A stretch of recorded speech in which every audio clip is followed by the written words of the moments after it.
Hey, thanks for coming. Come in. I thought you'd be headed home by now. Is everything all right? Well, yeah, everything's okay. No. You know, I should not be bothering you with this. What is it? I really need you. You need a priest. No. A friend. You know, I know I probably shouldn't be bothering you with all this because you're a priest and you have more important things to deal with, but I feel really comfortable with you. Okay. Good. Thanks. What's on your mind? Okay. You remember I was telling you about my friend Chris, the one who asked me to marry him. He's a good friend, but you're not in love with him. Well, he was here earlier today, and he wanted an answer from me. And? Well, I started thinking about what you told me. You know, how could I even consider marrying somebody that I just like when I'm in love with somebody else? And when you told him this, how did he take it?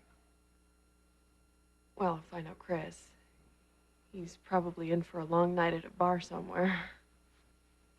Well, if you're asking me if you did the right thing, I'd have to say yes. For everyone involved, including your friend Chris. I know, but... What? Well, I can't stop thinking about this someone else.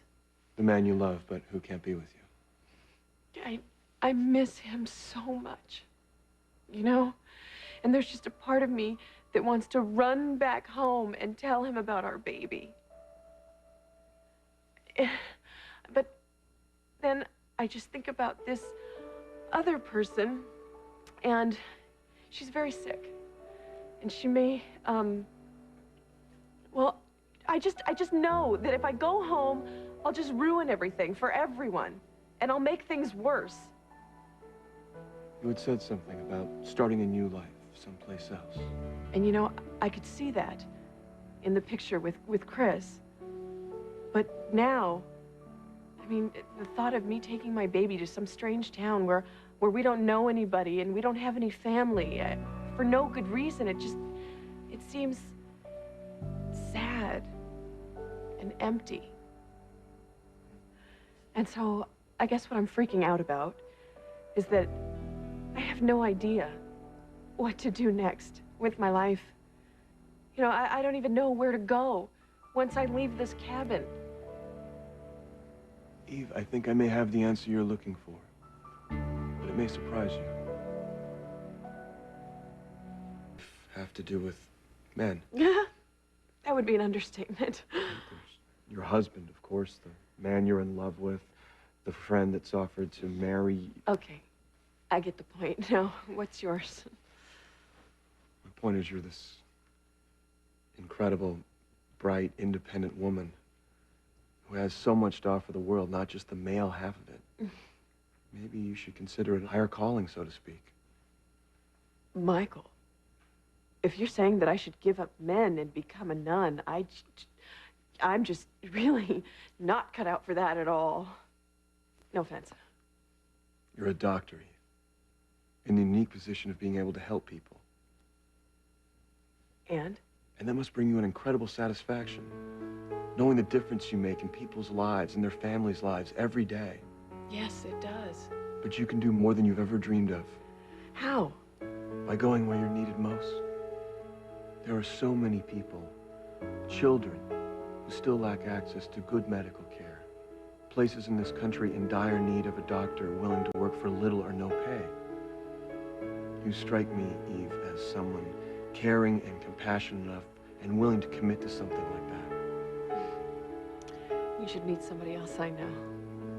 Maybe focusing on your work is what will give you that inner peace that you've been craving. For both you and your child. So when you're thinking about where to go next, think about that. Michael, hi. Eve, what are you doing here? Oh, that happy to see me, huh?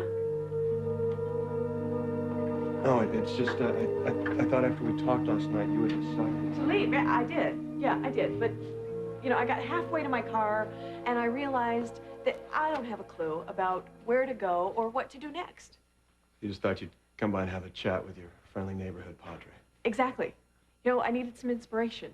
And what better place to get inspiration than right here? What do you mean? Well, I have an idea. I would like to stay here for a little while and work with you. No, you can't. Not as if I don't enjoy your company. Well, then what? I mean, are you afraid people are going to talk? Eve, it's not like I'm running a thriving parish here. I'm restoring a monastery. And when we talked, I thought we talked about you going someplace to become a doctor. There are no lives to save here. Look, I thought a lot about what you said yesterday, and I've taken every word seriously. And I realize that I can't spend the rest of my life pining away for a man that I can't have.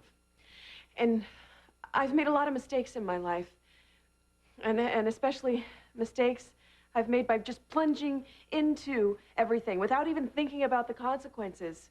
That's what I need right now. I need a place to think.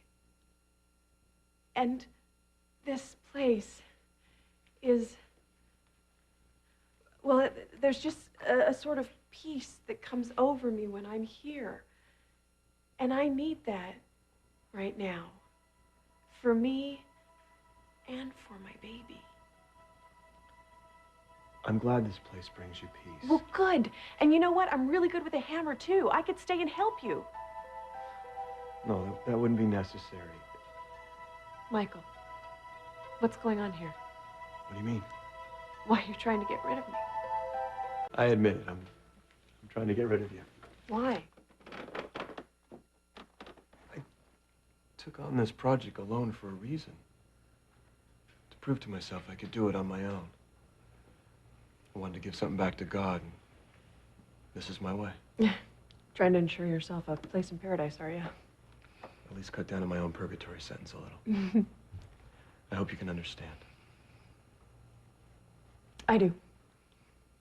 I do. To be honest, I thought that maybe it was something else. What? Well, I thought maybe you were afraid to be with me because I'm a woman and you're A priest? Well, yes, you are. You know what I was thinking?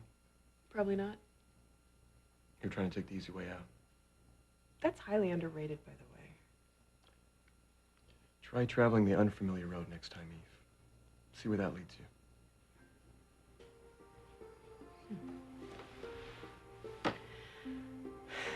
Maybe you're right. But I can't shake the feeling that there is something here for me. Hey, will you do me a favor? What's that? Will you just let me stay here for a couple of days just until I can figure out where to go? I guess a couple of days would be all right. Great. You will not regret it. I promise.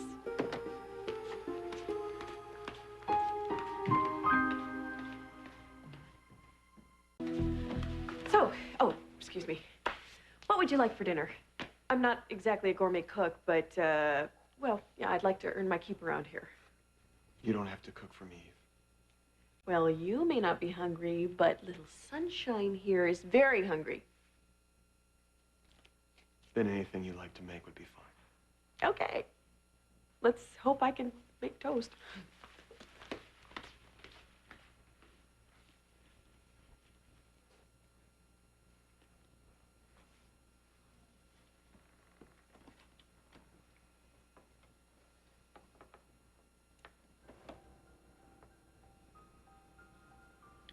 Protect Eve and her baby from all evil.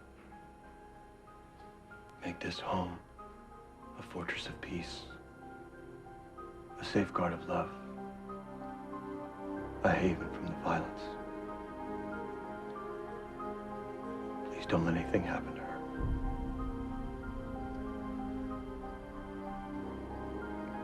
Keep her safe.